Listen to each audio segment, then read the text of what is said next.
joining us. I'm Joy. And I'm Laura. And this is The Witches of Letters, a supernatural rewatch podcast. Buckle up as we dive into Season 2, Episode 5, Simon Said. I'm sick. I was going to say something. Laura's like, I'm sick.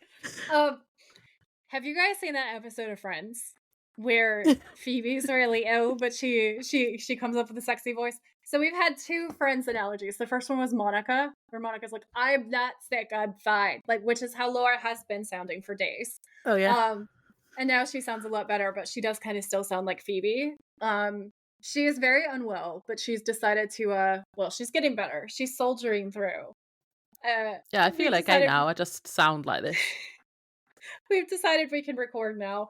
But yeah, we're recording on a Sunday, and we usually record on a Thursday for perspective. So yeah, good times. Poor ill Laura. I'm just going to keep muting myself so you don't hear my breathing and coughing. And we thank you for that.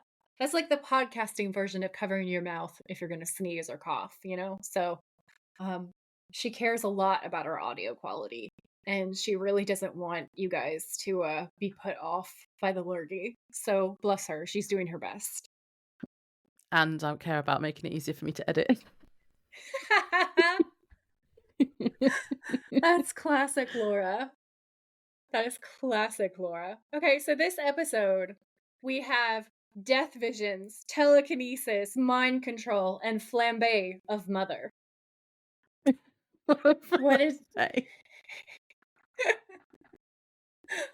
What did you think about it? Did you like it? Did you hate it? I thought it was okay. It's not my favorite again, but I did like this one more than the last one.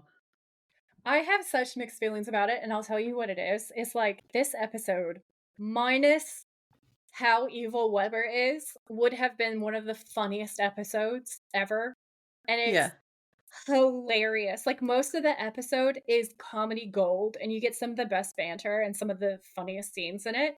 But Weber is so evil, and it's so traumatizing. It's like taking a little piece of skin from episode 6, right? And dropping it into this episode. Which the level of terrifying villain is a little bit too high. It's just a little bit too high, and it goes a little bit too dark for me in places, or I just go, oh god, what's happening?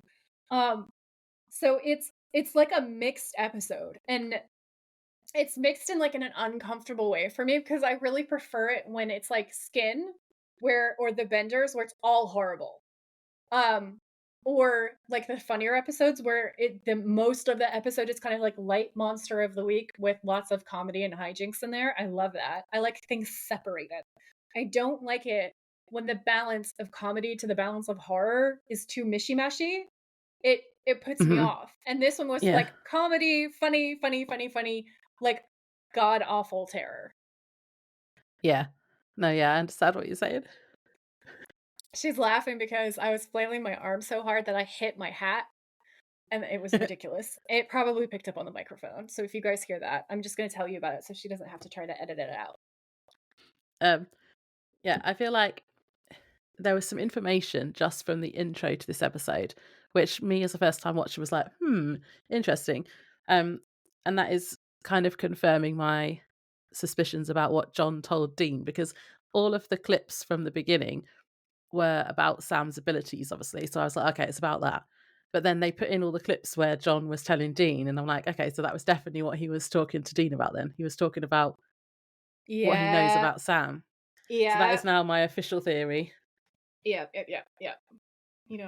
It's just there's always some darkness when we get to Sam's powers. There's always something scary or awful that happens in the storyline, which I feel like is an interesting piece of foreshadowing,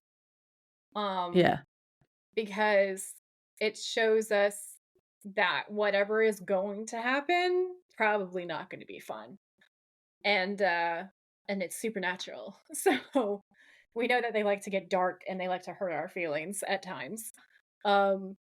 It's an interesting build-up watching it this time around, and knowing knowing more stuff and actually remembering what went on. And because a lot of the time when I do my rewatches, there's a long gap between the earlier seasons and the later seasons. So I've kind of like forgotten a lot of the earlier season Yeah. stuff. And I'll forget stuff like exactly what John said. But this time around, I do remember it from once in my life. And I'm like, ooh, ooh, ooh. So I'm a really big fan of the way that they build up this story arc for Sam. I think it's Yeah. very cool. Well, we know it's related to the demon because the demon keeps popping up. Yeah. And he said that all the children like you and all that kind of stuff. But yeah, and we know it was I'm guessing it's something bad because of Dean's reaction, like his facial expression when John was talking to him was like, "What the?" Mm-hmm. So yeah. Yeah. So I'm interested to is this like the end of this season? Is that what this whole season's about? Is that what the season finale will be? Yeah. It's this story arc. Okay, cool. So it's setting us up to question, will Sam go dark side? And also it's setting us up to like be unsure about, is it good or bad? Like, are the powers destined to be evil and all the kids are destined to be evil because of where the powers are coming from? Or do people Yeah. still have free will and they're able to make choices? Because like Sam and Dean Mm, have that conversation in this episode about how like you have the twins and one of them is bad and one of them is good. And like it's that kind of like nature over nurture question, I guess, is sort of discussed. Like there's a little bit of that yeah. thrown in here so that we're left wondering about what's going to happen with Sam. Yeah. And we know Sam is worrying because he's like, "Oh, all the people that we've met like me have then gone on to kill people." And Dean's kind of thinking about it as well because he's always like, "But you're a good person." Although he does then tell the truth later, doesn't he? In the where he says he's worried Yeah, about it in the car when Andy's yeah, controlling his mind. yeah, and then it's done in a really funny way that I'm a big fan of. Yeah. Um, I really enjoyed that. I had a preamble fun fact as well for Me this too. episode. You go first. Well, mine is we haven't had an X-Files reference for a while, so I thought I'd bring one to the table. It's for IMDb. It's a comparison to the X-Files. So it says in its early seasons, much was made of the show's similarity to the X-Files '93, which was also about the paranormal and filmed in Canada. This episode in particular is very much like one of the classic episodes of the latter, Pusher '96, about someone who's able to suggest harmful actions to people, either by speaking to them or through their mind. Now, I couldn't remember that episode just off the top of my head from the title, so I watched a little recap video on YouTube, which I'll link below. And it's about a serial killer who makes his victims kill themselves through mind control. And one of the victims is forced to set himself on fire, which is what happens in this episode. Ah, And yeah. there's also another one where someone's forced to drive in front of a truck, and this one with someone is forced to walk in front of a truck. So I Yeah. can see the comparison there. Yeah, for sure. So, my fun fact is about a corpse of an outlaw. Okay. And this is so wild. So, the way that this connects is this episode is set in Guthrie, Oklahoma. And I found some really interesting Easter eggs about Guthrie that kind of link into the general spooky side of stuff. So, for the spooky road trip fans, this is part of that. So, there's a woman who opens a B&B in Guthrie and gets accused of all kinds of crazy stuff. Um, one of them being that she does cemetery tours and potentially uses satanic rituals to like entertain her guests at her Airbnb, which is a wild accusation. All right, more on that later. But this is a piece of an article that relates to that story that I'm just going to read to you, and then we're all going to know this insane fact. So, an example of one of the atmospherical creations involved a trip to the Guthrie Boot Hill Cemetery, where the foundation of a mystery involves the true story of Elmer McCurdy, one of the deceased buried there. In guests gather around Elmer McCurdy's gravesite as if he was just laid to rest and they are a relative of McCurdy paying their respects. The game master explains how McCurdy became a Hollywood legend after being killed in a locomotive shootout in Oklahoma in 1911.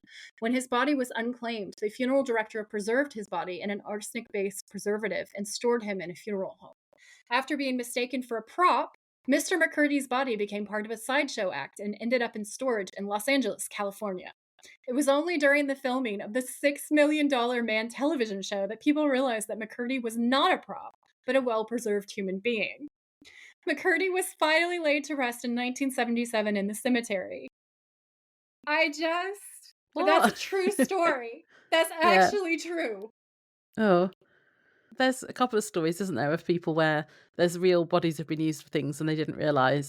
But no, that's not nice. Yeah. Yeah, the reason why they realized that he was a real body too is because the prop master was setting up a scene. Imagine being this prop master, right? You're setting up a scene. You have this, what you think is like a plaster cast type dummy. And then you notice that there are some pieces that have been broken off. So you go to examine that and be like, oh, I don't know if we can use this for the shot. And you look inside at the piece that's been broken off and you see human muscle and human bone. And you go, oh, shit, Yeah. this is a Yeah. corpse. Uh, Yeah. Now, Elmer McCurdy as a person was a fucking character as well. Um, I feel like he would have enjoyed this because he becomes posthumously super famous. He gets this huge funeral when people realize what's happened. This is an enormous celebration. It's so wild. Like human beings are crazy, and this is a great example of that.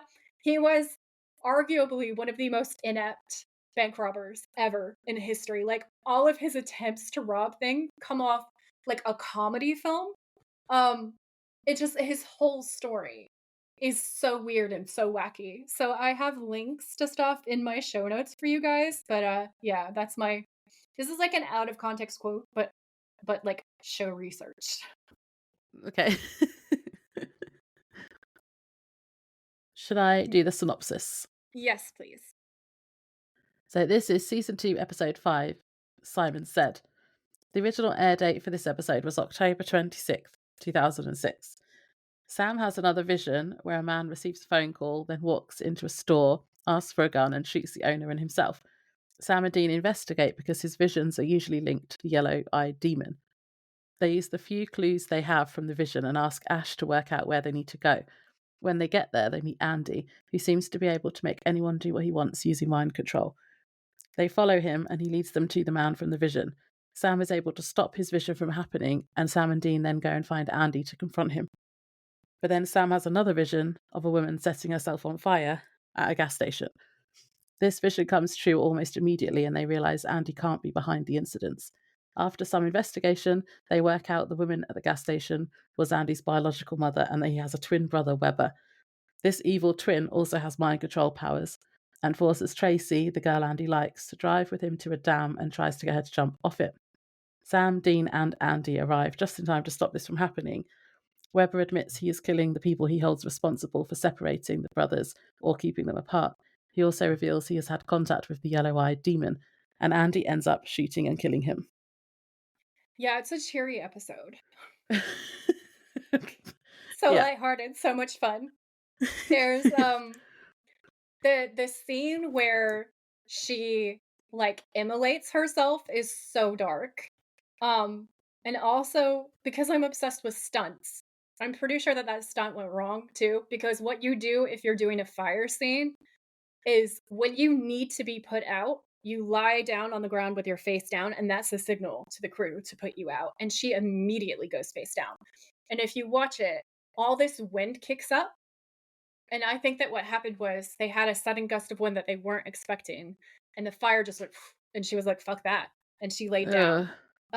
I also think that she did that. So there's either a cut or she is the stunt woman doing the stunt. I didn't look at the credits to check that yet because I'm not sure if she's how she would be credited.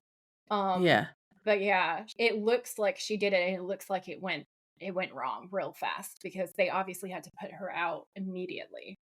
Um, Oh, that's not nice. so yeah, that makes it when you know that it makes it even scarier. So that whole scene, I was just like, oh God.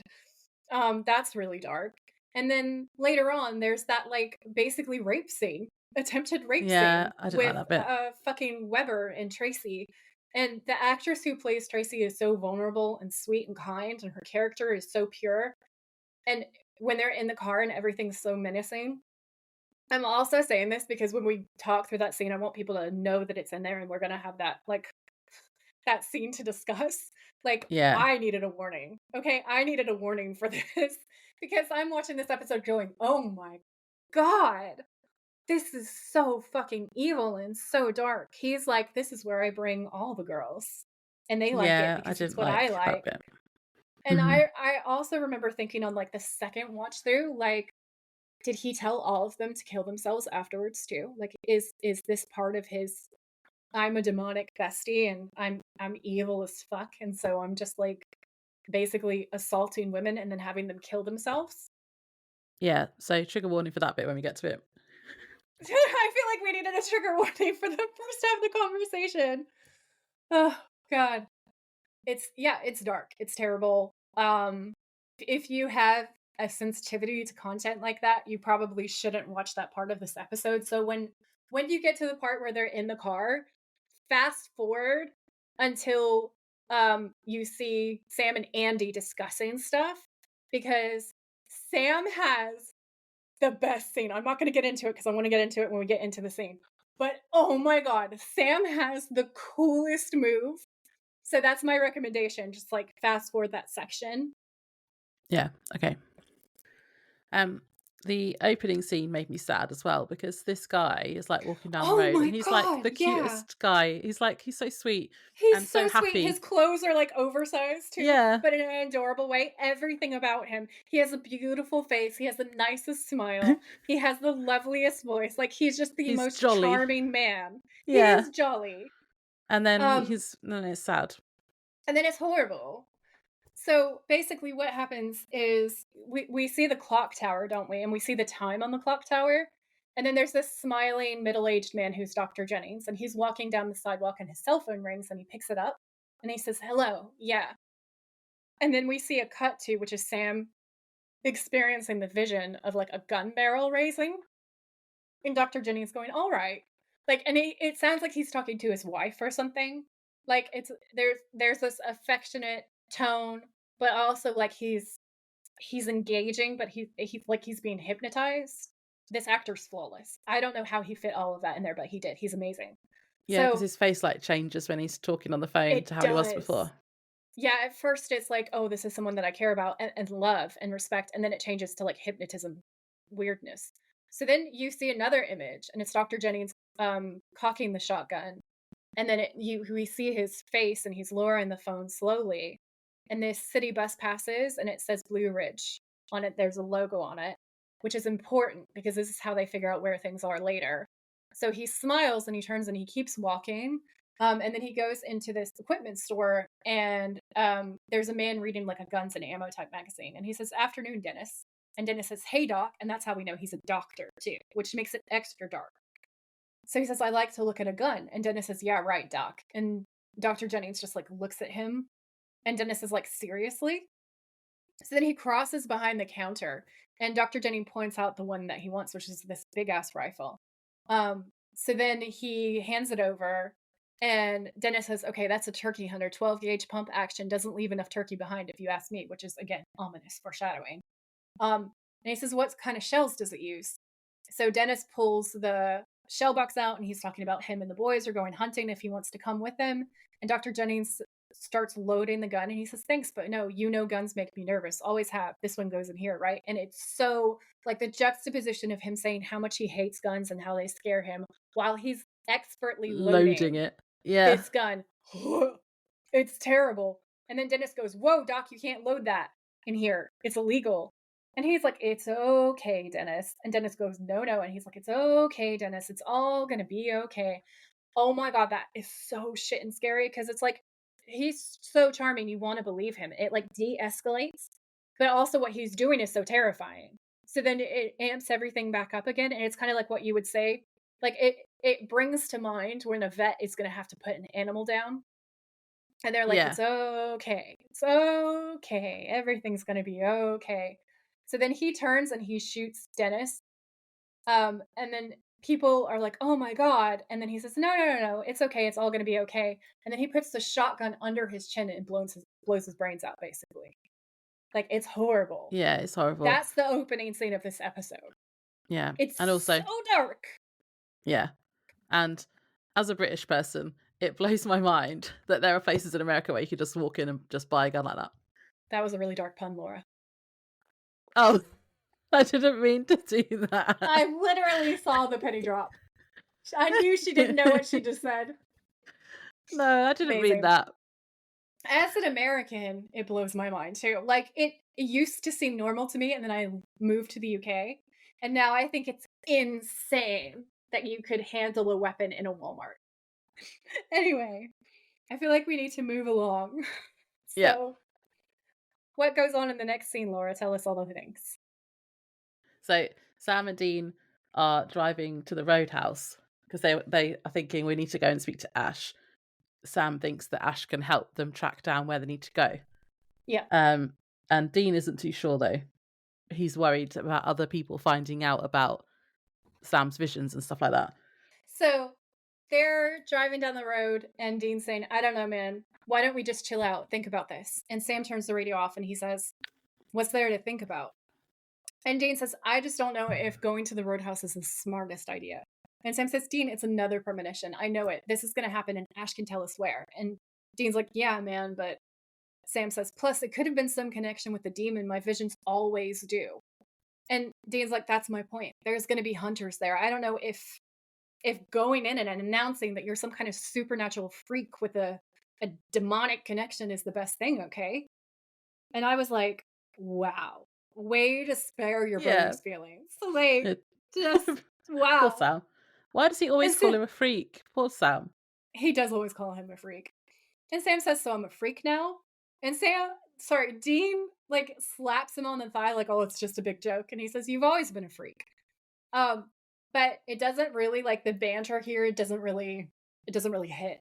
It doesn't really land. Because you just No, because you know it's what he actually thinks now. Yeah, you do. You do. Like, you know that he loves his brother and that he's trying to keep his brother safe. But you also know that Dean does look at Sam differently. Like, he looks at him like he's not the same guy that he was before, after he knows this. So, there's definitely a weirdness. Yeah. But then we go to the roadhouse and it's funny because Jo is like, she's on a shooting arcade game with this old dude who's obviously bet her that she can't win. And then she does. And it's really funny because Ellen's just like, dude, you should have checked the high scores. And it's all Jo, which I thought was hilarious. Yeah, it's amazing. Ellen's like, you got hustled. My notes say, Jo is hustling some dude bro at video shooting. This is such a Dean move.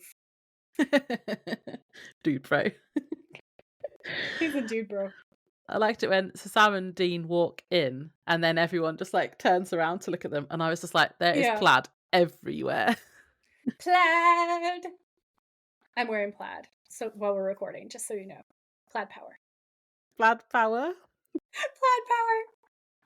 If we ever have merch, we should have that on it. Yeah, just like a plaid shirt that says plaid power. Plaid power.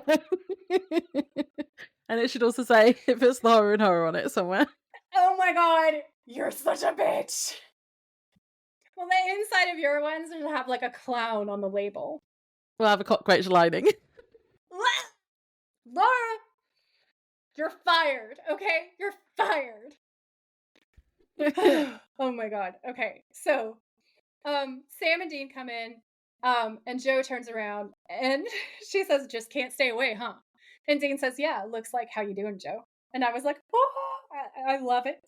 I love it so much. They're so cute. I love how they flirt with each other. Oh, yeah. It gives me life. I want something to happen with those two. Yeah, me too. Meanwhile, Sam is like on the case, says, where's Ash? And Jo says, in his back room. And he goes, great. And then Joe's like, and I'm fine. You're like, oh, hi to you too. Yeah. Sam was just like, don't even care.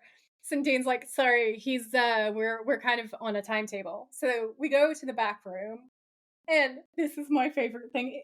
Ash has put up the sign that says Dr. Badass. Dr. Badass is in. There's a bit that flips that says either in or out, and it says in. So Sam knocks on the door and he goes, Ash, hey, Ash. And Dean realizes he's not gonna, Dean knows what's happening. Dean knocks on the door and says, hey, Dr. Badass. And immediately Ash, who is butt naked, opens the door. and It's looks so weird. and goes, Sam, Dean, Sam and Dean. And Sam goes, hey, Ash, we need your help. And Ash says, well, hell, then I guess I need my pants. And he shuts the door. And Sam and Dean go back to the roadhouse. It's the way he's naked.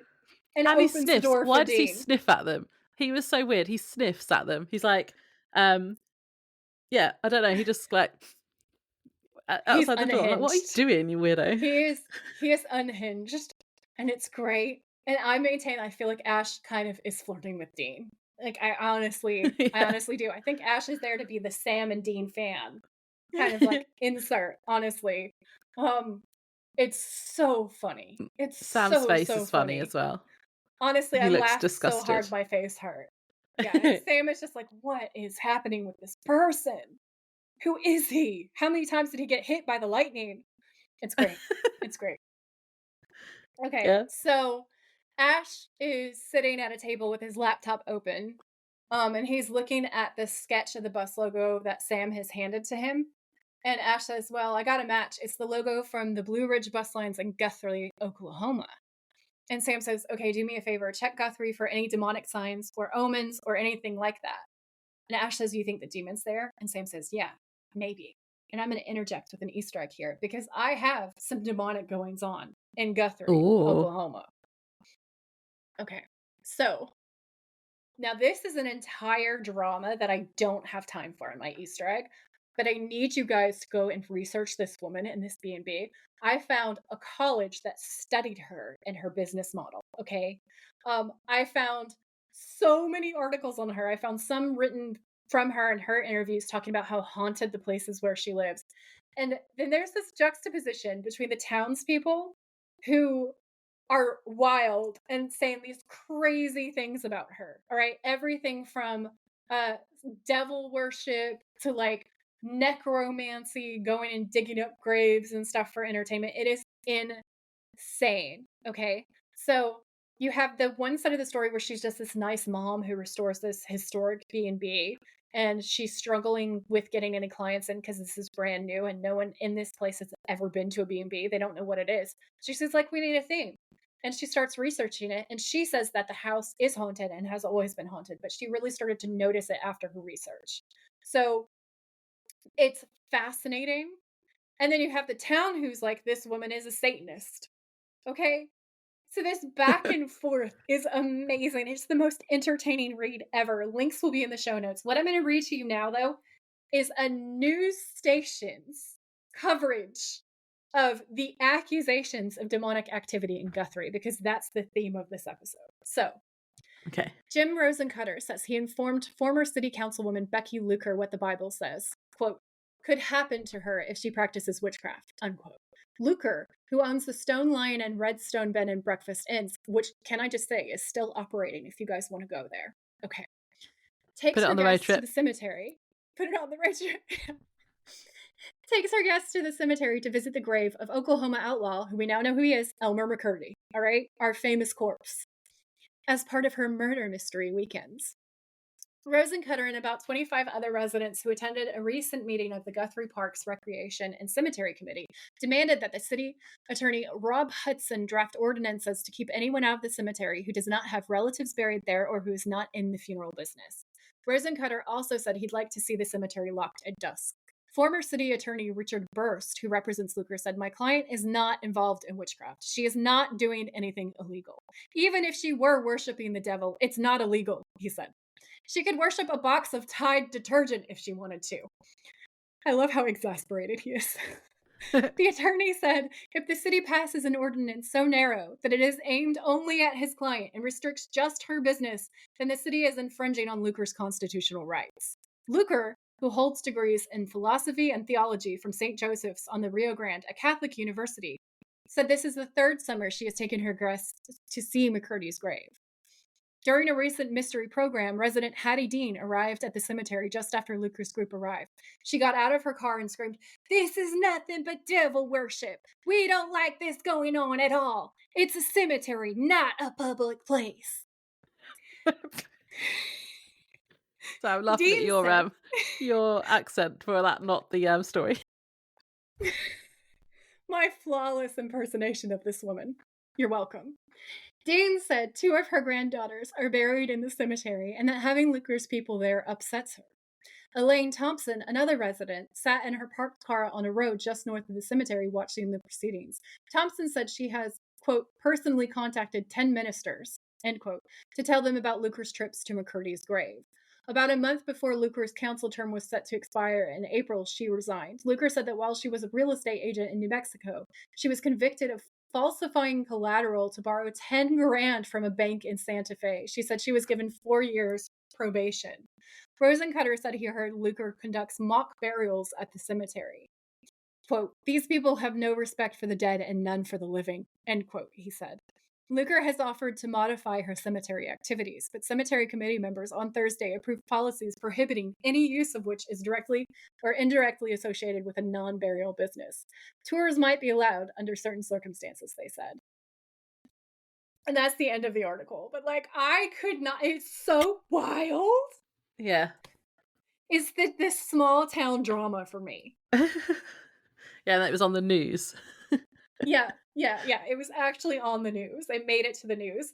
And the craziest part about this is when you dig deeper, you find out that the city council actually hired Luker to come in and create this bed and Airbnb type breakfast, the bed and breakfast business, in their town because they realized that there was a real estate opportunity. So they brought her in. She's part of the council. And then people turn around and go, it's Satan. It's witchcraft. They're worshiping the devil. Oh dear. Yeah. Yeah. And that is Satanism. And demonic occult happenings maybe occurring in Guthrie, okay? Which is what's happening in this episode. Now, do I think that she's guilty? No. Do I think that this is the witch hunt of a successful businesswoman and people are in their feelings and jealous? Yes, I do. I do think that we need to be tactful and respectful if we're going to do anything in a cemetery. And there's an argument to be made that cemeteries and tourism do not belong together. No, because it's like a resting place. It's a resting place for people's ancestors, relatives, children, grandmas, like we need to be very respectful of things like that. But yeah, people were all up in their feelings, accusing her of crazy stuff. So like I said, this is a whole internet soap opera drama thing. And it's wildly entertaining. I really recommend going down that rabbit hole. It is hilarious. All you have to do is Google Guthrie, Oklahoma, haunted StoneLion, and all of this stuff will come up. Did you say that people were accusing her of digging bodies up as well? Wouldn't that be like recorded somewhere if that was true? Because she would have been arrested for that. This is how you know that large sections of this are just gossip that's getting more and more out of control. It's like a game of telephone. It is exactly like a game of telephone. But it is wild. It is wild. So I'm going to take us back to the episode now. But I hope you guys enjoyed that. So Sam says, okay, do me a favor, check Guthrie for any demonic signs or omens or anything like that. And Ash says, you think the demon's there? And Sam says, yeah, maybe. And Ash is like, why would you think that? And Dean says, just check it, all right? And Ash gives him a look. And Dean and Sam look at each other. And he's suspicious.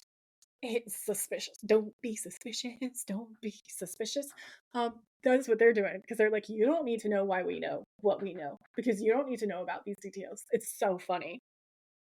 So Ash says, no, sir, nothing, no demon. And Sam says, all right, try something else for me. Search Guthrie for a house fire. It would be 1983. Fire's origin would be a baby's nursery night of the kid's 6-month birthday.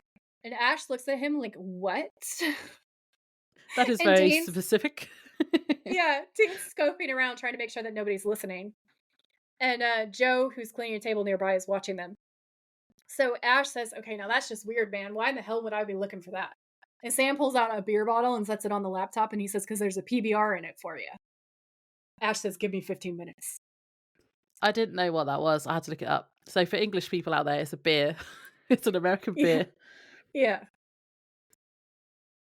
So then Joe goes over to the jukebox and puts Can't Fight This Feeling by REO Speedwagon on. And Dean is like, looks up and like, what the fuck? And he calls her out and she's like, damn right. And there's a funny quote where she says something like, he sings from the heart, and Dean says he sings from the hair. There's a difference, which I thought was funny. You guys, if you don't know why that's so funny, you need to immediately Google the music video and look at the lead singer's hair, okay, and what's happening there. Because that line, when you have that context, is so much funnier. So Joe is flirting with Dean. I'm gonna just tell you Yeah. guys what the lyrics are in case you're not familiar with the song somehow, okay? I can't fight this feeling any longer, and yet I'm still afraid to let it flow. What started out as friendship has grown stronger. I only wish I had the strength to let it show. I tell myself that I can't hold out forever. I said there's no reason for my fear, because I feel so secure when we're together. You give my life direction. You make everything so clear. Those are the lyrics, okay? So she's Aww. gone over and specifically put this song on for Dean, okay? Oh, And that's cute. I wrote down, this is a boss move because she is both trolling Dean and flirting with him simultaneously, and that is a skill set. Okay. That is a skill set. And when Dean looks up, when he looks up at Joe, who by the way is looking like Veronica Lake. Like she looks gorgeous. She's put in effort. Like she has clearly put in effort because she knows that Dean is there. Um, she walks over to where Dean is and she's like, "What?" Because the face that he makes is this combination between checking her out and finding her really hot, but then also dismissing her musical taste all in one look. Okay, skills, right? And Jensen, oh, hot. So he says, "REO Speedwagon," and it's in this tone of rock snob.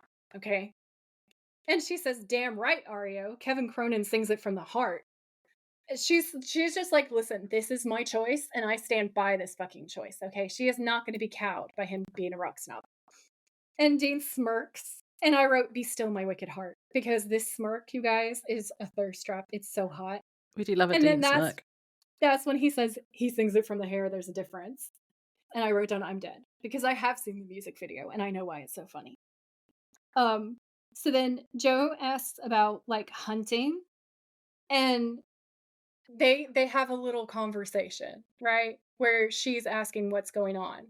And Because she Dean said she dismisses overheard it. them talking. Yeah. Yeah, she overheard them, and Dean dismisses it and is like, "Look, it's a family thing." And she's like, "I could help." And then Dean says this line.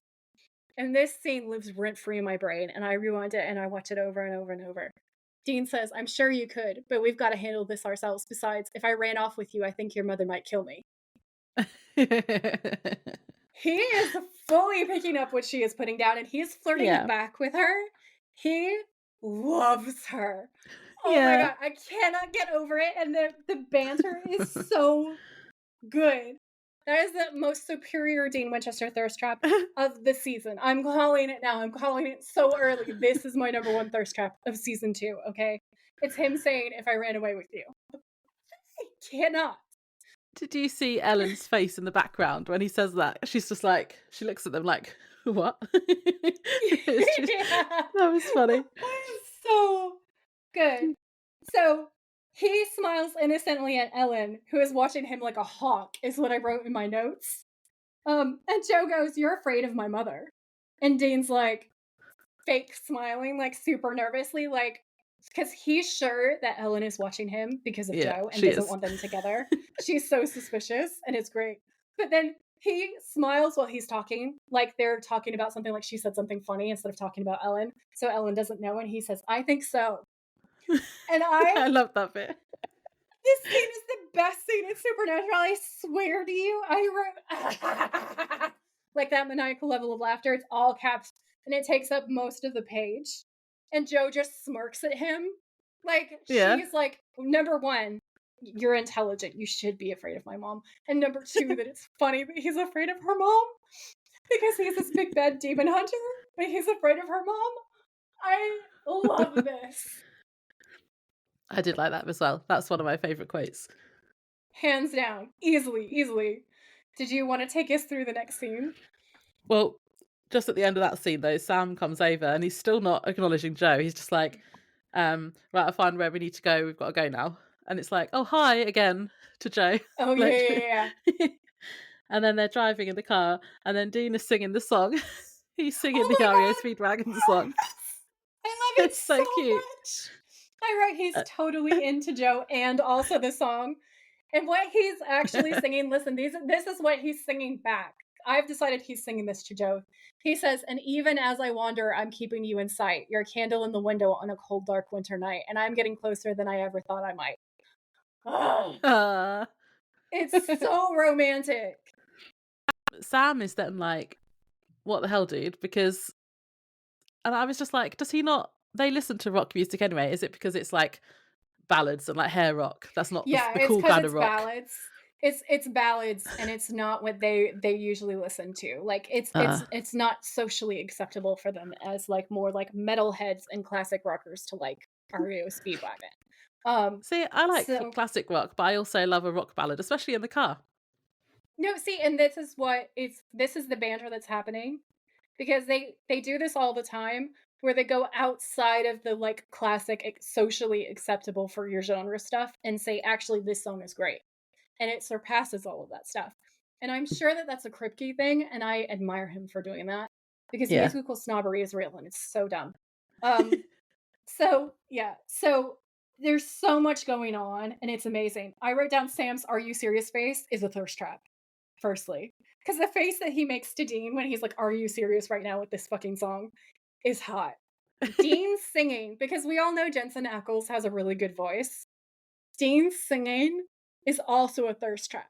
Like, this is the first time that we ever see him sing. And it's the first little peek at what is going to become him, like Uh, having fans scream at him to sing at cons and stuff.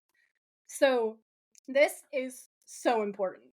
I think that I might have written that down as my favourite thirst trap. I can't remember now. I think that might have been it though. Yeah. And then Dean's reply to this is, "I don't know, man. I heard it somewhere and I can't get it out of my head." And it's like, Dean, we know where you heard it. We know why you can't get it out of your head. You can't stop thinking about Joe. Yeah. So then Sam tells Dean about the case. He says the guy that they're looking for is called Andrew Gallagher, and he's born in '83, and his mum died 6 months later in a fire in its nursery, just like him, just like Sam. Laura, do you think the reason why everything is so haunted is because I'm an 83 kid? Do you think I'm a demon blood child? Maybe that would explain a lot. Would explain a lot. You heard it here first. And yeah, and then he basically says that he had a lot of debt, so they could use that as a way in. So then they dress up as debt collectors in the next scene. Yeah. I love their outfits. I love the costume changes. Yeah, I like it when they dress up. Yeah, It's fun. it is fun. We love a dress up.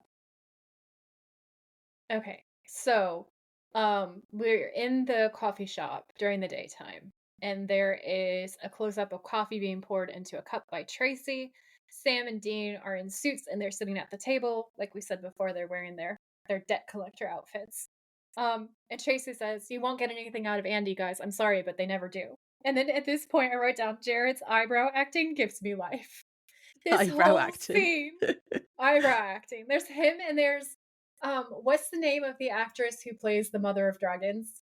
Amelia Clark.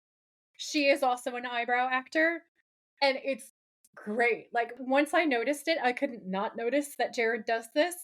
He has such an expressive face, but he definitely does eyebrow acting, and that's a good thing, not a bad thing. It's very entertaining. So, Sam says they, and Tracy says, "You're debt collectors, right? Once in a while they come by. I don't know what Andy says to them, but they never come back," which foreshadowing. Um, so Dean says, "Actually, we're lawyers representing his great aunt Lita. She passed, God rest her soul, and left Andy a sizable estate." And I can't not laugh. It sounds like something from a comic book or something. Like it's such a line. And Sam gives him this look, like, really? And he says, "Yeah. So, are you a friend of his?" And Tracy says, "I used to be, yeah. I don't see much of him anymore."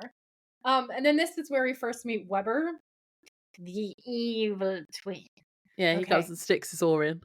Yeah, he does. He goes, Andy's kick ass, man." And Dean goes, "Is that right?" And Weber goes, "Yeah. Andy can get you into anything. He even got me backstage with an Aerosmith once. It was beautiful, bro." He's such a dude, bro. This guy, like, he's an evil Chad. Like, that's what he is. He's like an ultra evil Chad. Yeah. Um, so And Tracy, I love this. Tracy turns around and says, "How about busting a table or two, Weber?" Like, it's just like pointed as fuck. It's great. And Weber goes, "Yeah, you bet, boss."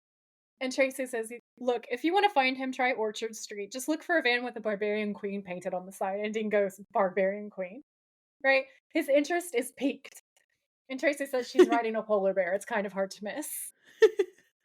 I think this is quite cool myself. No, so do I. That's the whole point. Because Andy is the good guy in this episode. He is the hero of this episode. So, I think that it works. Like, we see the van. There's the art on it. Stonehenge is playing over the van art, which is very rock nerd. Like this whole scene is rock nerd, and it's great. And Dean goes, "I'm sorry. I'm starting to like this dude. That van is sweet." Yeah. Um, and it is great. Okay. It is awesome. And Sam looks weird. He's making a weird face. Okay. And Dean says, "Sam, you look like you're sucking on a lemon. What's going on?" And Sam says, "This Andrew Gallagher, he's the second guy like this we found, Dean. Dean would come to them when they were kids, and now they're killing people." And Dean goes, "We don't know what Andrew Gallagher is, all right? He could be innocent." And Sam's like, "My visions haven't been wrong yet." And Dean goes, "What's your point?" And Sam goes, "My point is, I'm one of them." And Dean says, "No, you're not." And Sam goes, "Dean, the demon said he had plans for me and children like me." And Dean's like, "Yeah." And Sam says, "Yeah, maybe this is his plan. Maybe we're all just a bunch of psychic freaks. Maybe we're all supposed to be." And Dean goes, "What, killers?" And Sam goes, "Yeah." And Dean says, "So the demon wants you out there killing with your minds. Is that it? Come on, give me a break. You're not a murderer, Sam. You don't have it in your bones." And that was kind of a funny line because I thought that's a weird thing to say because you do, Yeah. you don't, you Dean, and you know it. Because like he's like, "You're not a killer, you don't have it in your bones," unlike me. Um, so Sam's like, "No, last I checked, I kill all kinds of things."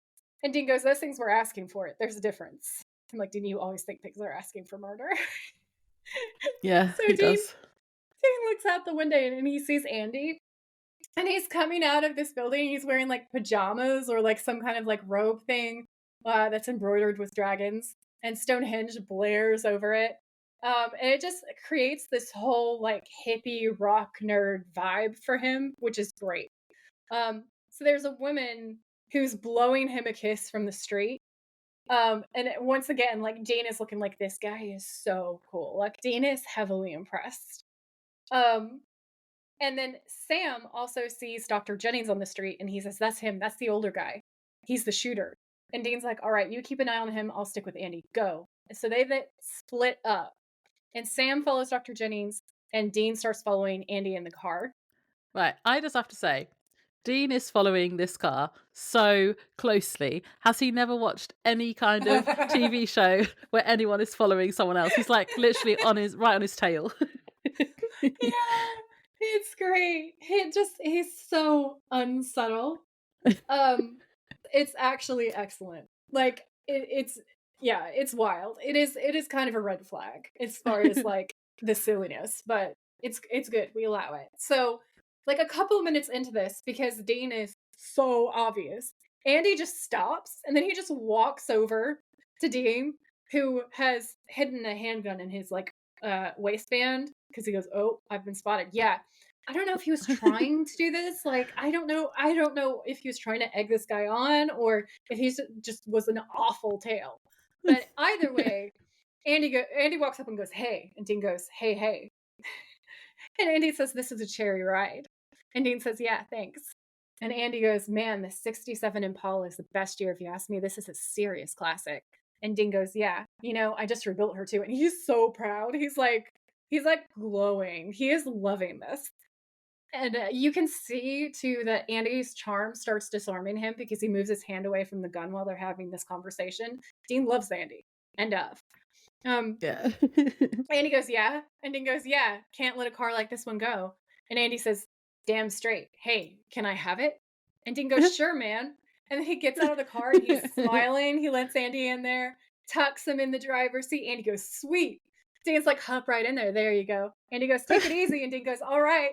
And then he drives off in the Impala. And Dean, meanwhile, is standing in the middle of the street, starting to realize that something weird just happened, but like he's processing. The penny hasn't dropped yet. Oh my god, that scene is so funny. Yeah, It's that was so funny. funny. Oh my gosh. I have a fun fact about the actor who plays Andy. Oh, Now, this came from fandom.com on the Supernatural wiki on there, and it says, in an interview with Winchester Radio, Gabriel Tigerman, which, by the way, is a badass name, quite the name. Yeah. who played Andy, stated that he originally auditioned for the role of Neil in the previous episode, Children Shouldn't Play with Dead Things. I can see it. No. I can see it. But Yeah, I I'm can glad see he's in it this too, one. but I'm so glad that he's this guy instead. Yeah. He's so charming. It has to be him. No one else can play this part. It's the exact right balance of charminess to nerdiness. Yeah. Yeah. Yeah, I thought that was fun. So then we cut to Sam, who's also following the shooter guy, Dr. Jennings, isn't The he? He's doctor, following him yeah. really closely as well. And his phone rings and the vision starts playing out. Sam runs over to the store from the vision and sets the security alarm off. He then goes outside just as Dr. Jennings turns up. He then walks off, realizing that he can't go in now. And then Sam sees Andy drive past him, baby, and his jaw like literally drops, Yeah. which was really funny. He calls Dean and he goes, Dean, Andy's got the Impala. Like full panic. And Dean goes, I know, he just sort of asked me for it and I let him take it. And Sam goes, you what? And Dean goes, he full on Obi-Wan me. It's mind control, man. And that part is so funny. It Yeah. is so funny. I laughed for like a solid minute. Oh, I love it. I did write down that this was the first of 3 Star Wars references, and I wondered if you'd got all 3 of them. I hope so, because I do like Star Wars. Do you remember what they were? Because I've got them written down.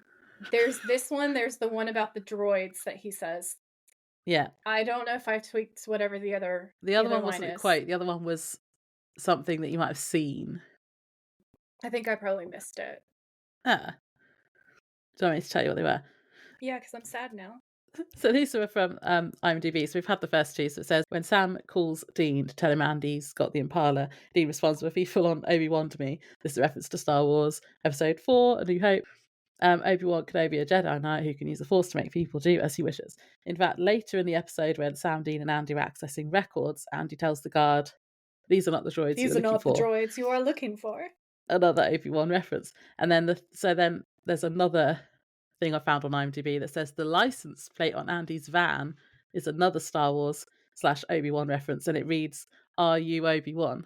It's RUOBI1. Oh shit! Yeah, no, I did see that. I did see it, but I didn't write it down. Ah, So I that's totally cool. forgot about it. Yeah. Okay, no, that's okay. My Star Wars cred is intact. That's fine. That's all right. I was worried for a minute, but it's okay. You had it. You got it. I still got it. It's fine. So yeah, then we have a bit of a jump scare because Sam's on the phone to Dean and then he looks back and he sees Dr. Jennings walk in front of a bus and get hit. And it was really like, oh my god, Oh you know my those like god. when they do that kind of thing as a jump scare in shows. Number one, you shit a brick. Like, it happens so fast and it's so brutal. It's such a high quality jump scare. Like, I jumped out of my skin. They Number always two, get me, yeah. it's heartbreaking Yeah. because Dr. Jennings is this sweet, kind, caring man. And we all think that he's now safe and we go, oh, thank God, he's okay. And then boom, he gets taken out. And it's so raw and Sam is so heartbroken. Like, so heartbroken about it. Yeah. Because it's sad because he thought he'd saved him. And then he just watched him die. I was like, why? What was the purpose of that? Well, I suppose because Webber wanted the Doctor dead. That was the point, rather than the other guy was collateral damage in the first vision. Yeah, the other guy was just collateral. He just wanted to make sure that the Doctor who, air quotes, split them up got dead. But the thing that I don't understand about that is that's not the Doctor's decision. That's like the adoption agency's decision. He had nothing to do with it. So it's just like, Weber's so dumb, though. This is what I mean. He's a complete Chad. He's literally that stupid. He's like, it was you. You did it. No, dumbass. No. I don't think I think we're trying to find logic where there is no logic with, killers. Maybe. Yeah. Yeah. So, yeah, he's just evil. So, yeah, Sam's saying that he kept him out of the gun store and then he thought he was okay. And then he's saying, oh, I should have stayed with him. And he's blaming himself. And it's genuinely so sad.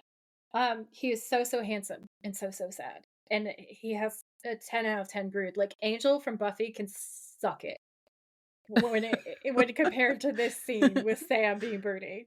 Can I just say, like, it's it it hits you different. It just hits you different. So then in the next scene, they're in the diner and Weber's bussing dishes as Andy walks in and he's looking really upset and sad. And Weber goes, Andy, what's up, dog? Again, such a chat. Okay. Yeah, And he's an idiot. yeah, he raises his hand to high five Andy, who ignores him and heads straight for when he blanks him. It's so good. It's so good and so funny. It's like, honestly, fuck you. Okay? Fuck you. So Tracy's like, Andy, what are you doing here?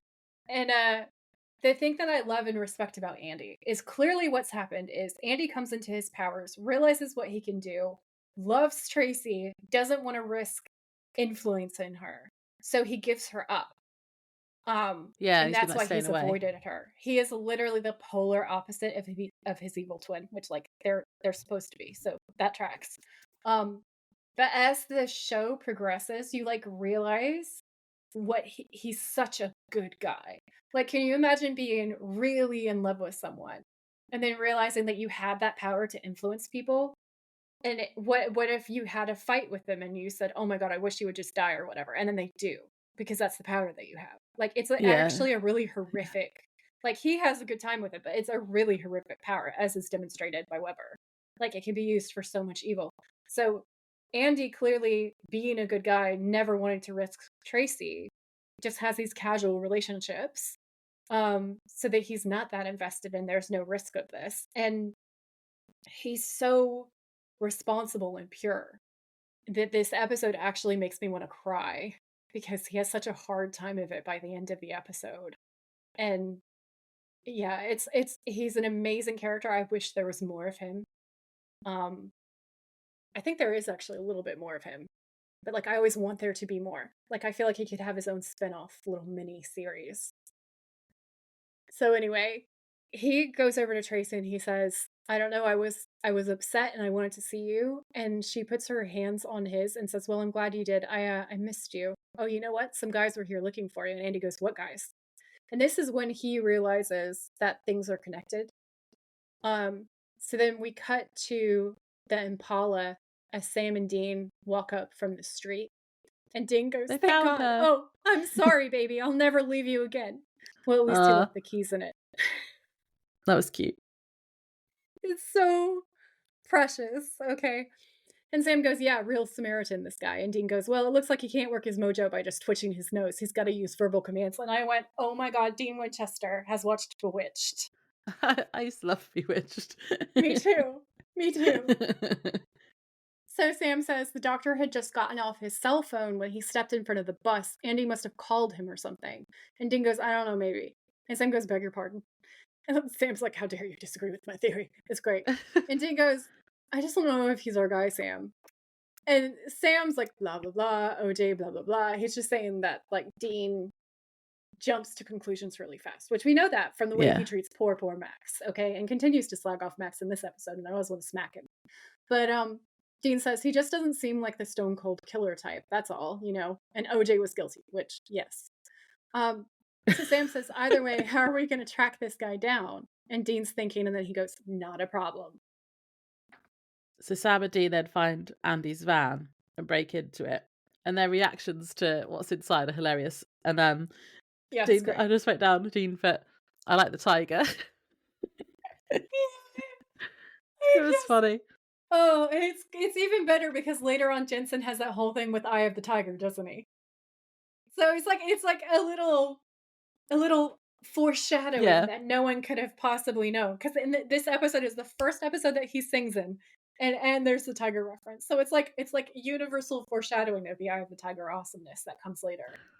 When is that? What season is that in? I think feel like it's quite a way still, isn't it? But oh yeah, it's a ways for you. But when we get there, oh my God, you're gonna love it because it's even better in the full context of that episode. Yeah, and, like he wasn't even supposed to do that. This is like he was supposed to just do stuff. Like the script just said just acting crazy, and Jensen was like, okay. And so then he just starts doing this crazy stuff to Eye of the Tiger, and everybody's obsessed with it. And now Yeah, it's even funny. like Survivor, he's more associated with that song than the original band. It's the best thing in the world. How would you describe the rest of this fam, Joy? It is like a philosophy student fuckboy hippies paradise. Okay. So Yeah. we have several books on philosophy and thought, big, intelligent university books. We have a disco ball, we have fur rugs, we have a tiger painted on the wall, and the world's biggest bong. Like, Oh, yeah, I forgot about I that. don't even like I have never hit a bong. That's not my jam. So I don't No. know if that's even physically possible, but it looks like it should be impossible. Okay? For anybody who does partake, can you comment on this episode and tell us if that's physically possible because inquiring minds. It looks wild. Um so Dean's defending Andy, and he says, "Oh, come on! This is magnificent. That's what this is. Not exactly a serial killer's lair, though. There's no clown paintings on the walls or Ew. scissors stuck in victims' photos. I like the tiger." And I was like, Laura is gonna immediately be on board with the whole clown paintings thing. So I thought that was great. I thought that was great. And Sam's going Hegel, Kant, Wittgenstein. That's some pretty heavy reading. And he goes, yeah, and Moby Dick's bong. Oh, I thought that was great. Then we cut to the parking lot, and Sam and Dean are sitting on the Impala, and Dean is eating like a gross hamburger from like a road station that's probably 3 days old, and he goes, "Ugh, Ew. one day I'd love to just sit down and eat something I didn't have to microwave at a mini bar." And I went, Ugh. because that's visceral. Yeah. And Sam's like, "What I don't get is the motive. I mean, the doctor was squeaky clean. Why would Andy waste him?" And he goes, "If it is Andy." And I love this. And Sam's like, "Dude, enough." Still Like, being skeptical. I Yeah. love them fighting over it. I love Dean immediately defending Andy. It's great. So Sam talks about how the doctor was mind controlled, and Andy clearly has that, power. And Dean's like, "I just don't think he has it in him." So they have this back and forth argument. Meanwhile, Andy suddenly appears at Sam's open window, and he Mm, slams his hands down and he leans in and he goes, that "Hey, was a you think I jump haven't scare. seen you two?" It Yeah. is a jump scare. That is a good jump scare. And then he asks them why they're following him.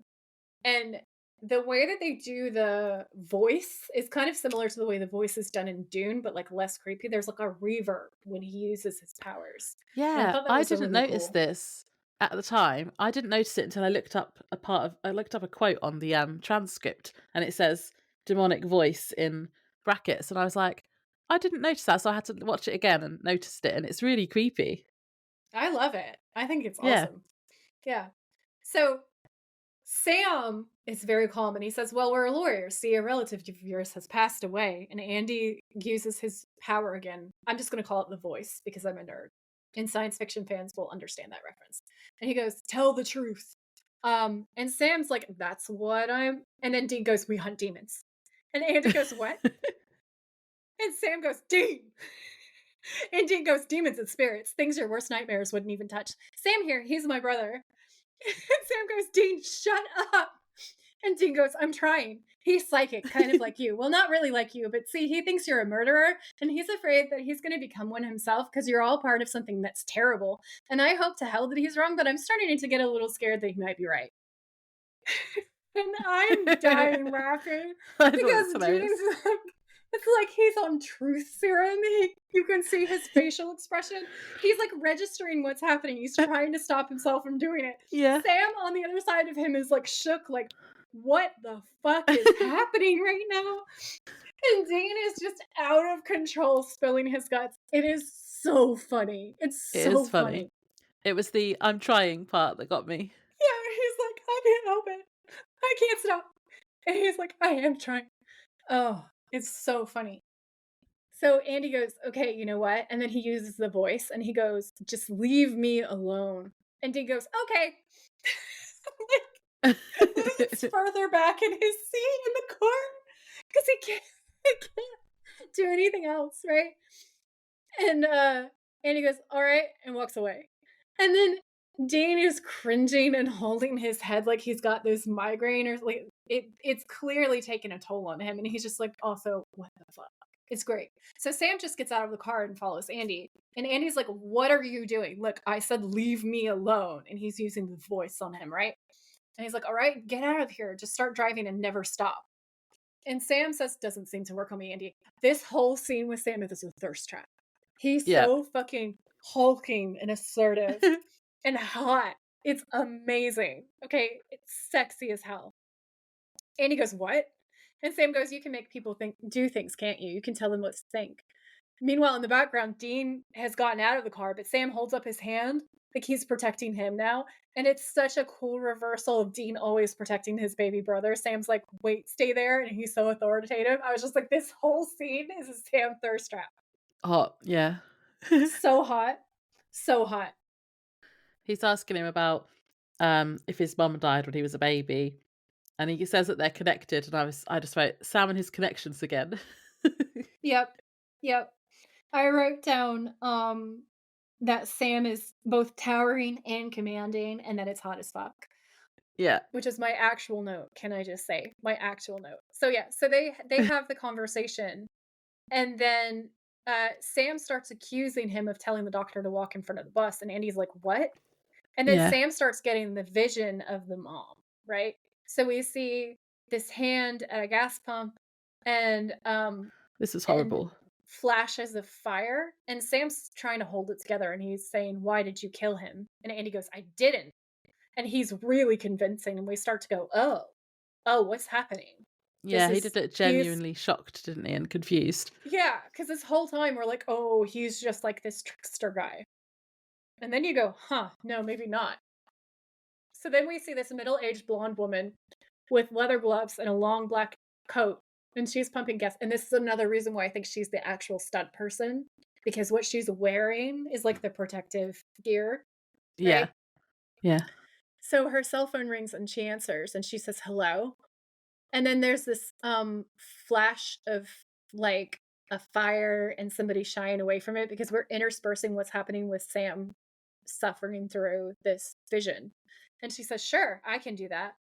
And she's so like chirpy about it. This whole scene is so scary. She hangs up the phone and she leans into the car, and then she covers herself in gasoline, pulls out the cigarette lighter, and then somebody says, hey, what are you doing? And she just goes, it's going to be okay.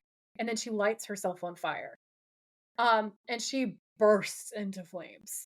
Like, I mean, like immolation. Black smoke billowing everywhere. It's traumatic and scary and horrible. And then we cut back to Sam and Dean. Sam's like clutching his head in pain, clearly having had a vision. And Dean's like, what is it? What's going on? What's happening? And Andy's going, look, I didn't do anything to him. And Sam's just going, a woman burning alive. And again, they're just like amping up the terror, and they're amping up the horror with this. Yeah.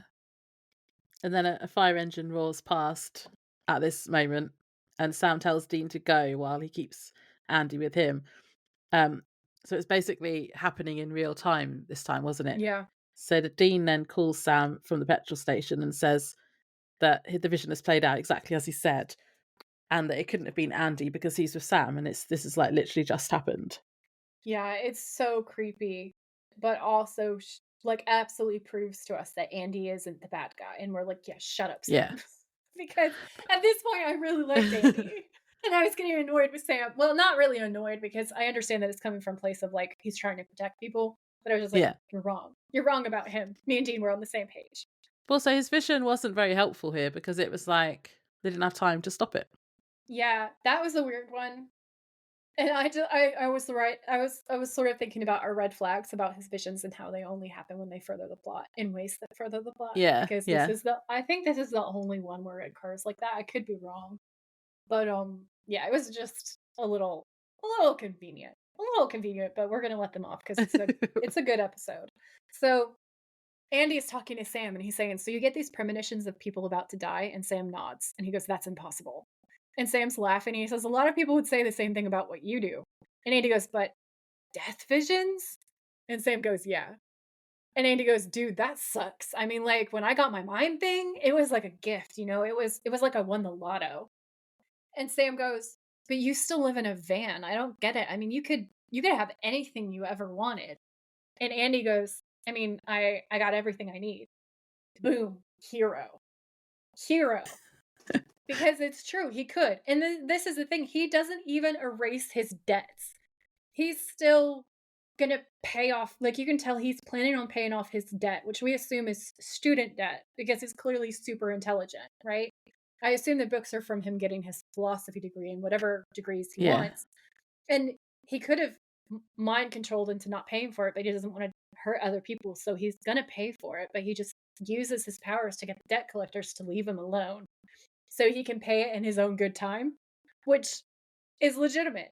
But he's not like waltzing into other places and taking people's houses because he's decided he wants to live there on a whim. He's Yeah. totally, genuinely good. I actually love the Star Wars references and the kind of like Obi-Wan references because it flies with him. Like he's such a genuinely good guy. Yeah. I like it too. Um, I like this conversation because Sam he's happy that Andy isn't a killer because it kind of means that he might not have to be either. Like, 'cause that's what he was worried about, wasn't he? That any of the children that are affected by this demon, whatever that might mean at this point, are Yeah. all going to be bad. And this shows that he doesn't have to be. Yeah. Yeah. So then in the next moment, like Dean pulls up in the Impala and Dean gets out of the car and he says the victim's name was Holly Beckett, 41 single. And Sam's like, so who is she? And Andy goes, never heard of her. And then Dean says that he called Ash on the way over and that she had given birth when she was 18 years old in 1983. And he goes, same day you were born, Andy. And Sam turns around to Andy like, bro. And he goes, Andy, were you adopted? And Andy's like, well, yeah. And Dean's like, you were? And you neglected to mention that? And he's like, come on, it never came up. And then, Well, yeah, that's a fair uh, point. Why would you don't just go, oh, by the way, I'm adopted? why am I supposed to know that's important? Yeah, it's great. So they basically decide that they need to go into county records and get a look at the documents to try to figure out what's happening. And then Dean says, well, the hard copies are going to be sealed, and I don't know how we're going to get into that, which is kind of funny because, like, they break into everything all the time. Yeah. And he's kind of given up about it, but it gives Andy his hero moment, which is the whole point because Andy goes, well, screw that.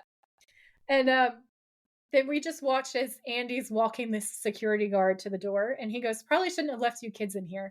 And Andy goes, no, no, no, it'll all be fine, all right? Just go get a cup of coffee. And so he walks off, and then he goes, these aren't the droids you're looking for. In this really goofy, funny way. It is a perfect Star Wars reference, and it makes me love him so much. The other thing, though, is Dean gets the reference, and he loves it, and he says, awesome. And I just, Yeah, I like that. like, bestow my heart. This is, like, nerd porn right now. It's so cool. I love it. So, in the background, Sam's like, I got it. And Dean goes, yeah. And then Sam goes, yeah, it's true. Holly Beckett was your birth mom to Andy. And Andy goes, huh, does anyone have a Vicodin? Because he's having such a long day, okay? It's just like people he loves are being killed. And also all this information is being dropped on him. So we feel for him. That's valid. And then it turns out that Dr. Jennings was her doctor. And then he says he oversaw the adoption. Yeah. And you have a solid connection to both of them. So they're starting to put the pieces together. And then Andy's like, but I didn't kill them. And Dean goes, we believe you. And Sam goes, yeah. And then Dean's like, well, who did then?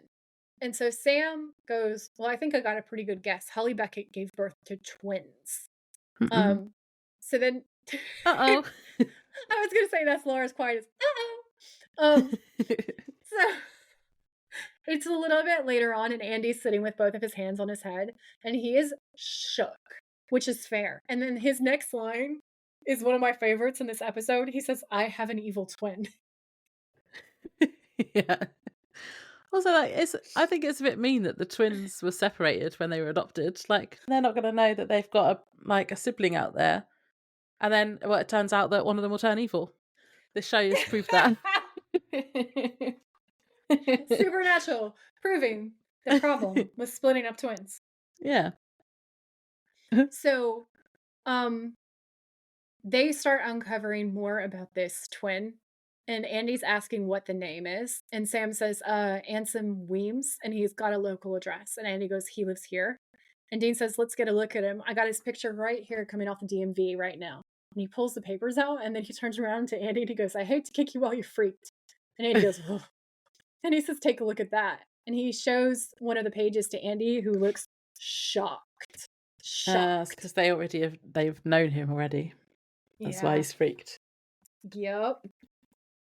So then we cut to Weber talking to Tracy in the diner. See, I've just been calling him Weber. So what was his name? Anson. So his name that he goes by is Weber, but his Yeah, birth name is well, maybe not birth name, his adopted name, Anson Weems. Anson. Okay, I'm just going to call him Weber because that's what I've got in my notes. Yeah, just So Weber. Weber's talking to Tracy in the diner as they're closing up, and he's asking about Andy and her relationship and if anything is still going on. And I just wrote, this guy gives me the ick, but he also looks a bit like Elijah Wood. He looks so much like him. Oh my god, that's who it is. This whole time I was like, he's also the wish version of someone. Who is it? It's Elijah Wood. Yeah, he looks like him. It's the eyes. Yeah. I totally see it now that you've pointed it out. Yeah. He's also has a demon sounding voice bit because he says, "Tell the truth" to her, and he's got that Mhm. demon, like that reverb on it as well. Oh yeah, this scene's so gross too because like he's getting so weird with Tracy. I actually wrote down evil twin trademark about this scene because basically he's asking her if she likes his brother, but he's doing it in a weird way. Like he wants to get with her and like he wants the information for weird reasons. Like you can just tell there's something off this whole time. And she goes, no. Yeah. And then like Laura says he uses the voice on her. And then but then it cuts, but you can tell that he is going to like take her and do something bad with her. And it's a really scary lead up. Yeah, it's horrible. So then all the boys are in the car asking Andy what he knows about Weber, and he basically says that he's weird and he tries too hard. Yeah. And Dean's like, okay, well, he must know about you then. He must know that you're his twin. And then Sam has another vision, and it's of Tracy crying and jumping off the dam. And I just wrote, that is a long way up. I'm not a huge fan of heights, and that was scary. And I have a fun It fact about the was. dam as Oh, well. really? What is it? Yeah. So this is from IMDb. The big concrete dam is the Cleveland Dam, just north of Vancouver, British Columbia, Canada. Other TV series and movies like Smallville, 2001, and Dark Angel, Oh, 2000, have used this location. And nice. wasn't Jensen in all of those? Yes, he was. I love So that. yeah, That's fun fun for fact. me. That is fun. That's a fun fact. So Sam's having this vision and he's not having a great time. So Dean pulls over so he can check on him. He looks like he's in pain. Yep. Yep. And then we cut to Weber being absolutely the This is the trigger worst. warning. This is the trigger warning scene. Blech. He is This so scene is horrible. terrible. It is Yeah. on par with Skin. Like this episode Yeah. and Skin, same level. Okay, so Weber's talking to Tracy, and he runs his hand slowly up her thigh, and it's like, ugh. And he says, "I take my ladies here. They like it. Well, I mean, I like it, so of course they do too, because he's fucking He's controlling them." rank. God, he's disgusting. And Tracy's crying and saying, "Please, I just want to go home." And it's so visceral. Like if you are a girl, it's so fucking. This is pure pink horror. Um, and Weber goes, "Stop crying," and he uses the voice, so she does stop crying. And he says, "Hey, I get it. I see what you see in Andy. I mean, he's a genius. Books he reads, he's going to be a great man someday. But he's my family, not yours. So you can't have him. You're not going to have anything after tonight."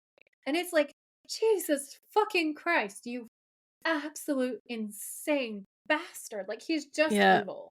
he's horrible. He's just I pure evil. Yeah, this whole scene made me really uncomfortable and made my Yeah, it's like horrible. skin was literally crawling. Yeah, But I did write same. down props to this actor though, as he's really convincing. Yeah, Um, I have to say, he yeah, is he's good. incredible. He's so scary in this scene. And also the actress who plays Tracy is amazing because she's so raw and vulnerable and sweet. Yeah, And like the balance of the two is what makes it awful. And at the same time really incredible horror because it makes it so scary. So props to them.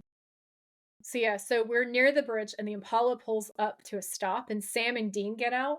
And again, Sam's being hot right now, okay? He says, Dean, we should stay back. And Dean goes, no argument here. Had my head screwed around with enough for one day.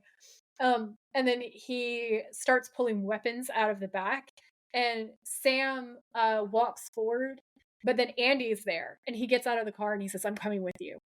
And this is so romantic, and Andy is so cool in this scene. Sam is like, "No, this is not going to happen." He's like, "Andy, no," and Andy goes, "If it's Tracy out there, then I'm coming."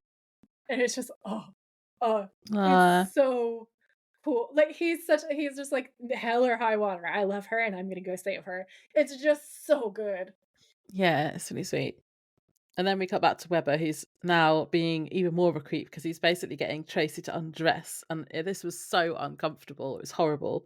It's horrific. It's oh, Yeah. Well, it's a then terrible scene. he then suggests that he's going to assault her and then make her Yeah. jump off the jam. Oh And I yeah, just he's like, went, I'm this gonna guy have is my so way with you. scary. Yeah. Yeah. It's horrible. And also she's undressing, which is an order from him, and then he tells her to go slower. Ugh. Yeah, he's rank. He is the evilest of all evils. Like he's worse. Like the yellow-eyed demon, I swear to you, has more morals than this guy does. So Yeah.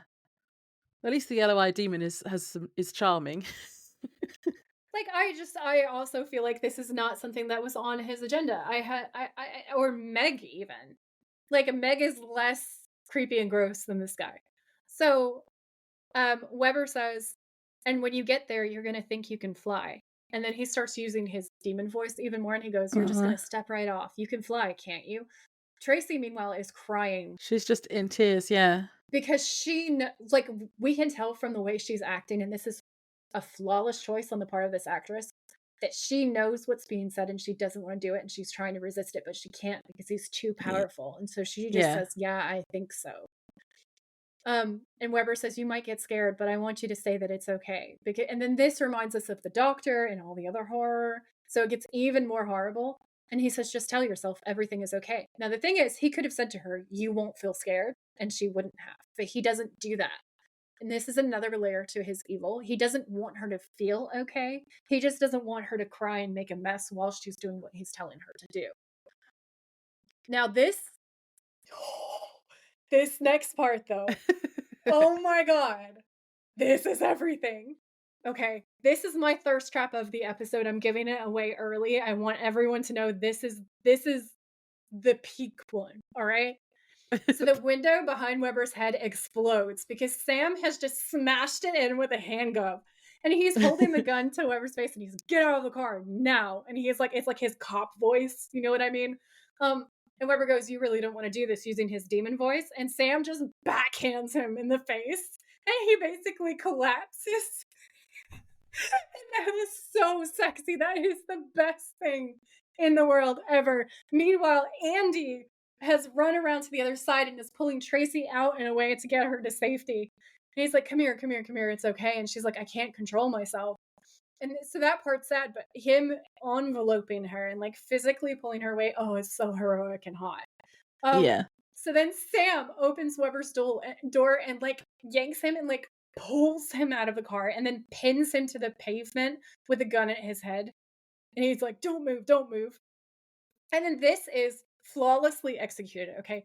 Andy, who is a fucking legend, runs over and duct tapes Weber's mouth so that he can't speak. And then he goes kicking him and he's like, "I'm gonna kill him. I'm gonna kill him." Um, and Sam's like, "No, no, no, no. Let me handle this. Let me handle this." And it's just this back and forth between Andy trying to murder him for what he was trying to do to Tracy and also just being an evil bastard and killing people that he cares about. And Sam trying to protect Andy from going too dark because he's in a rage. But like it's all valid. You know what I'm saying? It's all Yeah. valid. Like it was awful. So Mhm. then from the back, Tracy knocks Sam out with this convenient huge club thing that she's found in the road. It's like a huge branch or something, isn't it? Yeah. Yeah, it looks like it's a club. It's crazy. So Sam gets knocked out and Andy has to use his control on Tracy to get her to stop. So he says, Tracy, stop. And then she doesn't immediately stop. And he says, I said, stop it. But then she looks at him, and he has gone from being someone she loves and her rescuer to someone who can control her, and she's scared of him. Yeah. And your heart fucking breaks in your chest. It shatters into a million pieces because you realize that from now on, she's never going to like feel her real feelings for Andy ever again because she can't separate it from the trauma of what his brother did to her. And she won't be able to trust him. And she won't be able to trust him because how could you trust someone who could totally control you and you wouldn't even know? Yeah. But then this bit, because she's done that, we realise that, Webber obviously doesn't have to speak his commands. He can think them as well. So he's more powerful than Andy. Yeah. And it's so freaky. And so then Andy asks him, like, how could you possibly do that? And Webber goes, again, Chad, right? He goes, practice, bro. If you just practice, you would know. Sometimes you don't need to use your words. If you have to, all you need is this. He's tapping his forehead. Sometimes the headache's worth it. And Andy flips and he's like, you're a twisted son of a bitch. And I'm just like, yes, Andy, get him. And Webber goes, back off, Andy, or Tracy's going to do a little flying. And again, we go immediately back to horror and terror. And that's what's so good about this episode is the back and forth of it all. Yeah. Like your adrenaline is all over the place.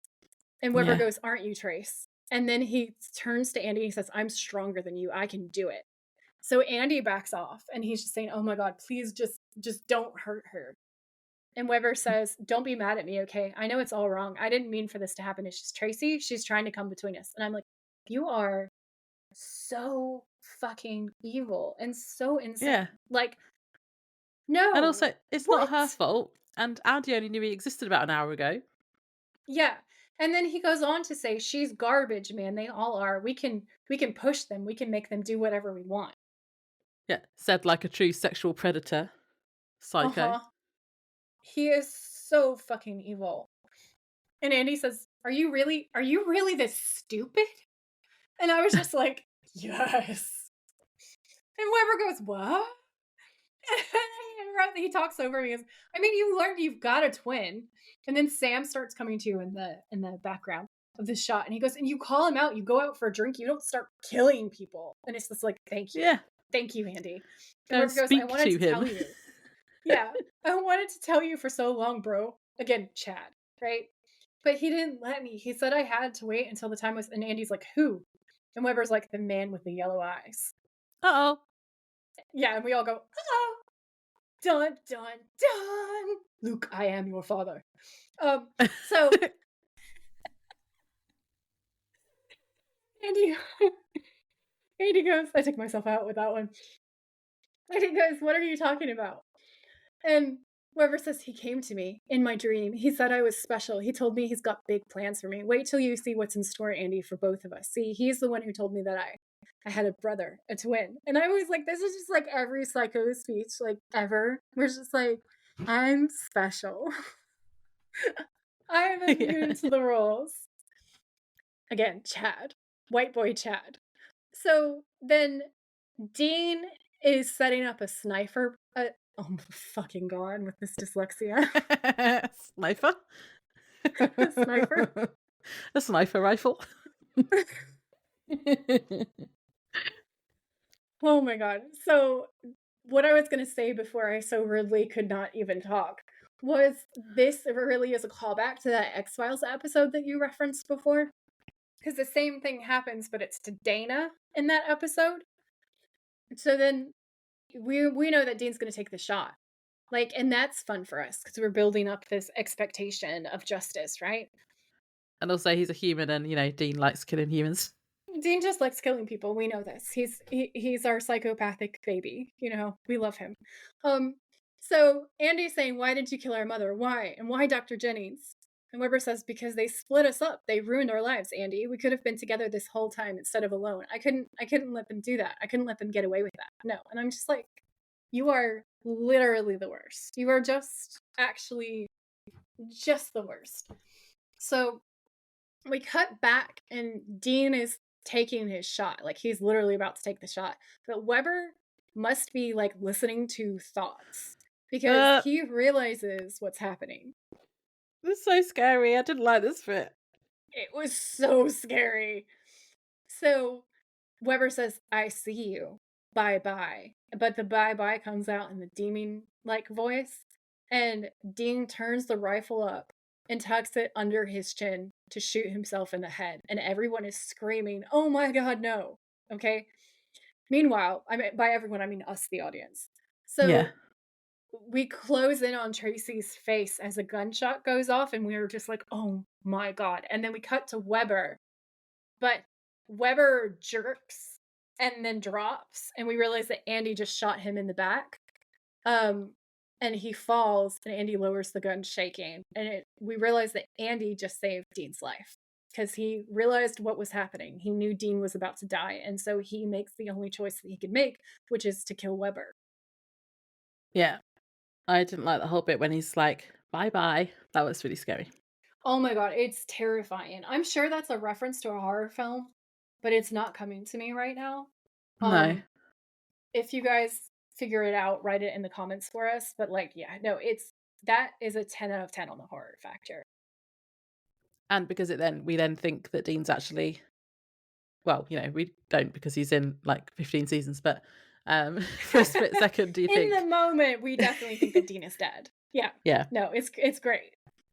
So then the next morning, there's police and coroners on the scene, and Andy is telling the police that Weber shot himself. And I just wrote, in the back of the head?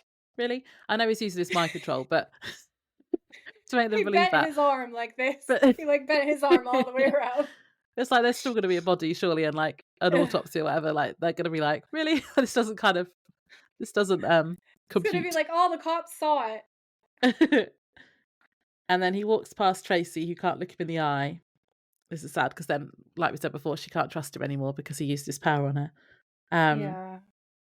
And he walks over to Sam and Dean and explains that he'd never used his mind control on her before, but now he has and she's scared of him now. And Sam's like, okay, well, we've got to go. Here's my number. See you later. And they leave. I know. I know.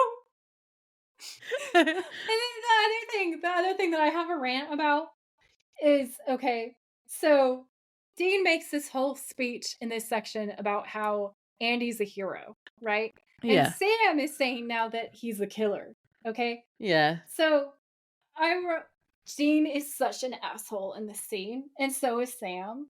And then I wrote down, what is this? Like, what is this dialogue in like, it takes up a third of the page because Andy's so amiable and so chill, and they're having the nicest conversation. And then Sam's like, "Here's my phone number if you need anything." And Andy's all lost like this lamb, and he says, "What am I supposed to do now?" And Dean's reply is, "You be good, Andy, or we'll be back." Meaning, I'll kill you and warm my hands over your corpse. Like, Dean, you're such an asshole. And then again, what the fuck is this then? Because the rest of the script totally is at war with itself. It makes no fucking sense. So they walk away and No. Sam's like, "Looks like I was right." And Dean goes, "About what?" And Sam says, "Andy's a killer after all." And Dean says, "Do you remember what Dean just said?" Dean says, "No, he's a hero. He saved his girlfriend's life and he saved my life." And I'm like, "Uh-huh." So then Sam says, "Bottom line, last night he wasted somebody."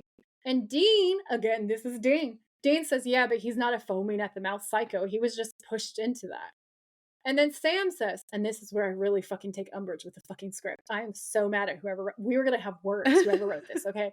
Because Sam says Weber was pushed to it in his own way. No, he wasn't. He was just fucking evil. Like, he got split up from his brother. What? How are you? No, Samuel, no. And then he No, says Samuel. Max Miller was pushed. Yes, check, green light. Okay, fine. And then we move on.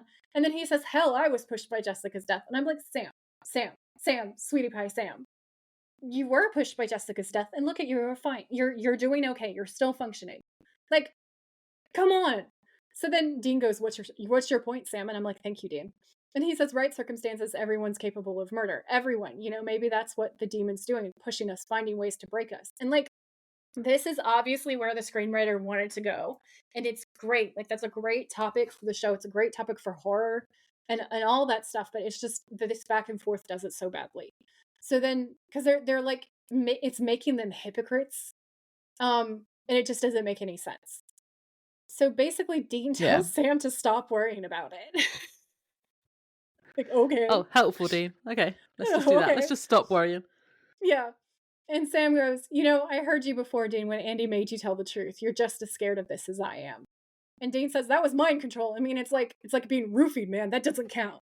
And that made me laugh. And Sam goes, what? It's like, no, Dean, it's And then, actually like truth serum, so you were yeah, telling the and Dean goes, truth. no, I'm calling a do-over. That doesn't work that And way. then, oh god, it's great. And so Dean says, it doesn't matter. Look, we've just got to keep doing what we're doing. Find that evil son of a bitch and kill it. And Sam's all doubtful, but he goes, yeah, I guess. It's great. He's like, I guess. Um, and then Dean answers his phone, which is ringing, and he says, hello, Ellen, what's going on? Yeah, we'll be right there. And then we cut to the roadhouse. But basically, can I just briefly, before we go on, say, I don't know what the fuck that scene was, but it did not make any sense, and that's the end of my red flag rant. Okay. So yeah, so then they're at the roadhouse. Ellen's asking them about their last hunt, and Dean doesn't want to tell her anything. And she says she's found out some information from Ash and put two and two together about Andy's house burning down when he was a baby, and then that's what happened with them as well. And she questions Sam more, and he's answering, but Dean tells her to mind her own business. And she says, "You mind your tongue with me, boy." Yeah, it was great. I liked that quote. And then she says basically this isn't just your war, this is war, and that they all need to stick together. So then they kind of fill her in on what's been going on about all the Yeah. babies and the demon and the houses burning down and then all the children having abilities.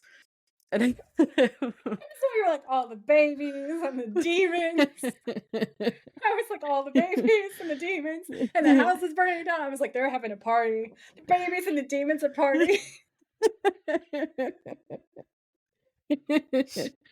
Oh, dear.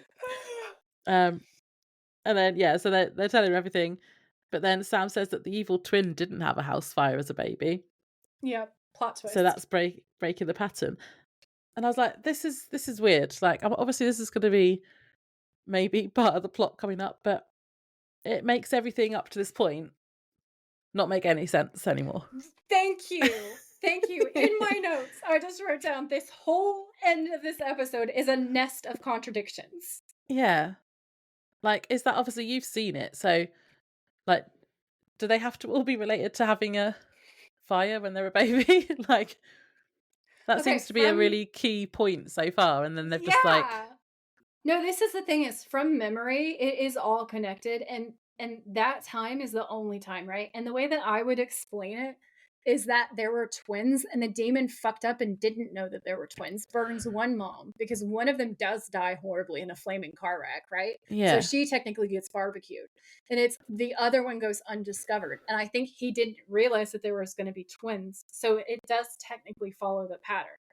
so you This bit found at him the later. end, yeah, it's a great speech to create us going, what the fuck? Oh my God, that's so scary. If you don't think about it too deeply, it's really scary because Yeah, Ellen says, which breaks patterns. So if there's any others like him, there'd be nothing at all in the system, no way to track them all down. And Dean says, and so yeah, who knows how many of them are really out there?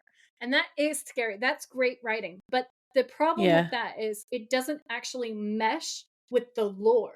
So the problem is No, we have this awesome line that creates so much scare factor, but it just completely opposes the lore. So I see what happened and I understand what happened, but yeah, it's kind of a red flag. yeah. It's like a key plot point for the whole series so far is just like, oh, that doesn't matter anymore. Yeah. So then Ellen's like, "Well, we better break out the strong stuff," and she tells Joe to go get the whiskey, and they're all going to get like pretty drunk.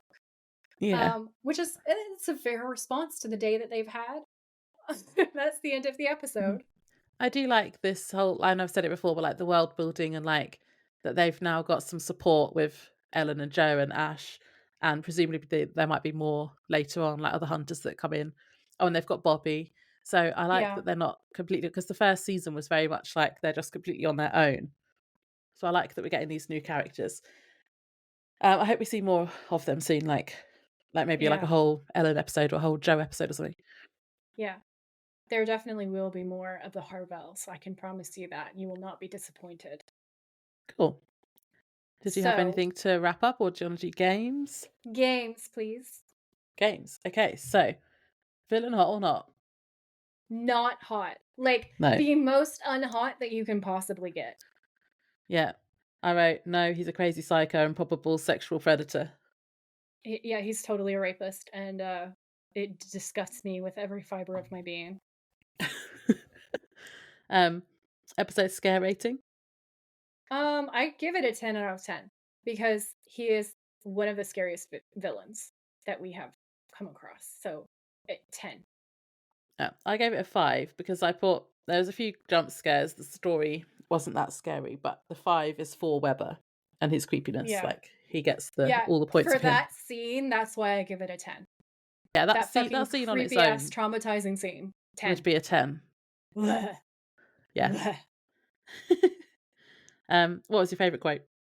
I have it written down. Oh, I have an evil twin. I have written down 2 as usual. I What always are they? cheat on this games. Yeah, you do. Either he full on Obi-Wan'd me, or when Sam says, Dean, shut up, and Dean says, I'm trying. Oh my god, yeah, that part is so great. Yeah, I think I'm going to go with I'm trying. Yeah, that was awesome. Favourite thirst trap? You already said what yours was. Yep, Sam breaking in that window and pulling that bastard out to beat the shit out of him. Oh my god, so hot. Sam. Oh. Mine was Dean singing in the car, so we've swapped That's today. That's also really hot. We have swapped today. MVP?